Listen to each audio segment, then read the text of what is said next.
The next thing that we want to deal with, or I would like to discuss, is something called transitions. And transitions are how we go from one slide to the next slide. In other words,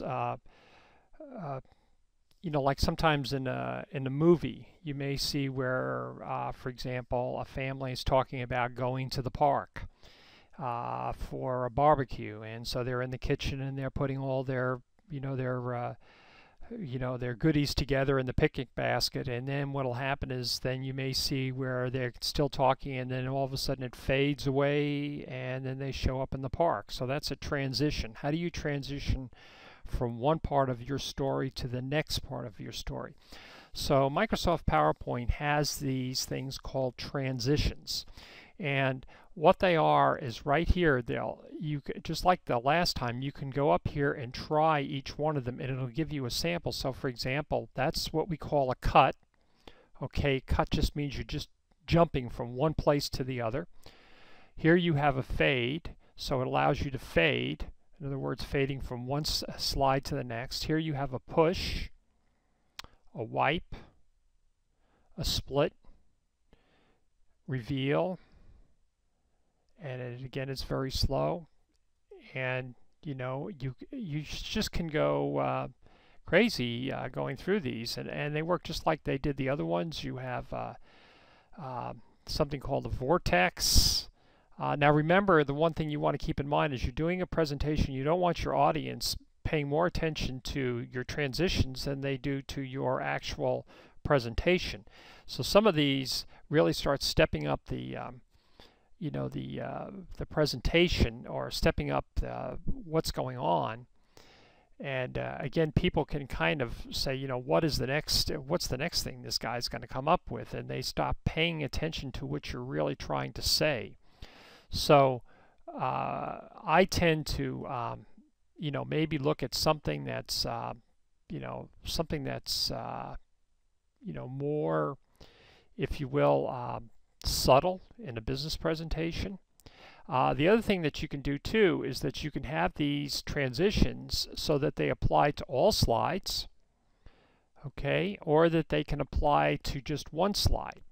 So like for example, I have a cube here, gallery, flip, and so I can have them apply to any one of them. So let me just give you an idea on how this would work. If I decided that I wanted, for example, this cube to be able to apply to all of my slides, notice that my first slide, if you look very carefully over here, has this little star, but none of the other ones have a star.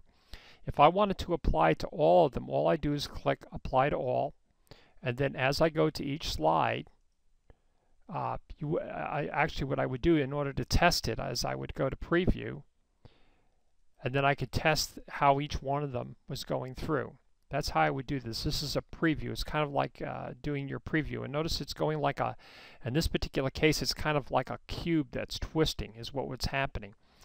So again, you can apply this if you decide that in this case we applied to all.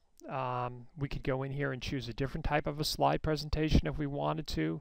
If we wanted to apply those to all. It can just go on and on with what you basically would want to do and how you would want to do it. Again, this right here controls the effects options. So this is how it goes.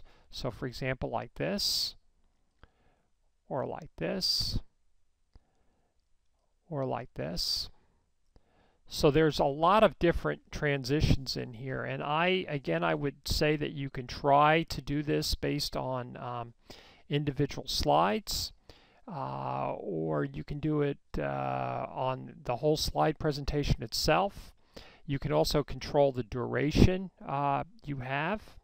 So in other words, I can make this duration so it's going to last quite a long time. So it's a lot slower, or I can make it so that it's a lot faster, like this. I can also make it so that the transition happens on when I click the mouse, or after so many seconds go by. So again, I would encourage you to play with this. see that you which one you particularly want, and I tend to probably like that one for whatever reason, although let me see, I may I don't know whether that one, and you can choose, let me see, that's pretty cool. I'm going to leave it maybe with that. I may go back and change it later on, but that I may go back to cube. In fact, I think I like cube. I'm going to apply to all, and let me see if that works on this one right here, and I'm going to test it. And so again, I can go ahead through here and apply it. So in other words, just try different ones, see which one you like. This just gives you a transition from one to the other. You could experiment with trying different types of transitions, different lengths for the transition, and see which one you like.